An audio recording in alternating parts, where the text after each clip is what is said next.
Hey there, folks, and welcome back to another episode of Friday Night Spotlight, brought to you by 911 Air Repair, your local air conditioning expert specializing in maintenance, repair, and new installations. We officially have a full week of Pinal County football. Our bigger schools, 4A and 5A, are finally joining the mix, and our game of the week is going to be Maricopa at Phoenix Mountain Point. Now, this kind of has a little Pinal County twist to it. One being Mountain Point is really close to Maricopa, and a lot of those kids that don't choose to go to Maricopa and choose to go to a different school up in the valley end up going to Mountain Point. And additionally, the new head coach for the Pride is John Roberts, a Costa Grande kid. He was the previous head coach at Vista Grande for the past 4 years. So this is just kind of ties in all over the place. But talking about the game specifically, David, what are you kind of expecting?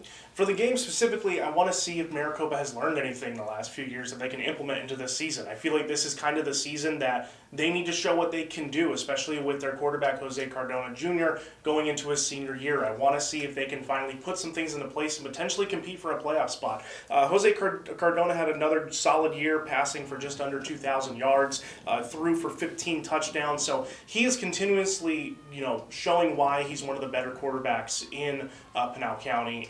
But it's not just him. He has to have a good supporting cast around him. So I want to see if head coach Tevin Rutherford is adding some new things to this team because, it's tough to see a team that has talent like this just continuously not be able to put it up when it comes to win-loss record. So it's going to be a tough task against a really good Mountain Point team. So I think Maricopa can show some experience and show a little bit of strength here, but it's just going to come down to can they get the right job done. So I'm going to pick the Mountain Point team in this one just for the sake of this is going to be a first test, but I expect Maricopa to still have some good performances here that they can build on throughout the rest of the year and potentially squeak into a playoff spot come the end of the season.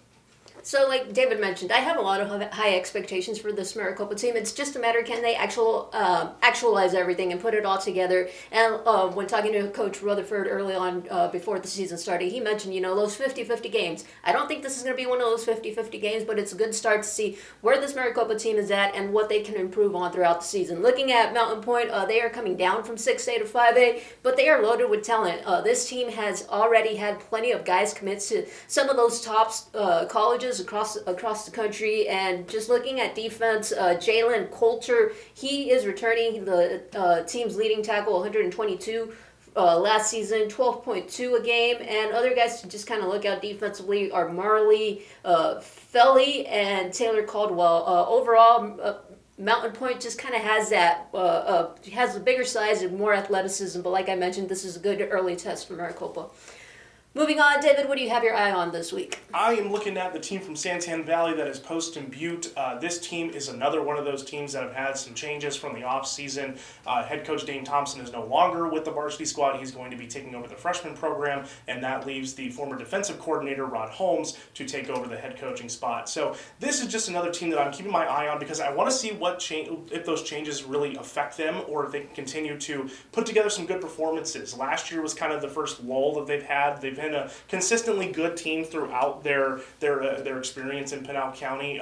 There's going to be more changes when it comes to personnel as well. They're bringing in a new quarterback, Grady Garner, who last season, he had limited playing time, but he made his presence known. He threw 3 completions last year. All 3 of those went for touchdowns. So this is a guy that is, battle tested and can really kind of implement some new things with, getting more playing time and getting a chance to play. The running back room is always going to be stacked with Poston Butte. That is a core of that identity of that team. The offensive line is back, and they have some good pieces as well. So I want to see what they can do here. They're going up against a tough team like Micah Mountain, who is going to put up a real fight against them. So I'm interested to see what they can do, and it's just another of those wait-and-see moments for a lot of our Pinal County teams because of the changes that have happened in the offseason. We're going to see if they benefit them or if it's still going to be kind of a wait-and-see period.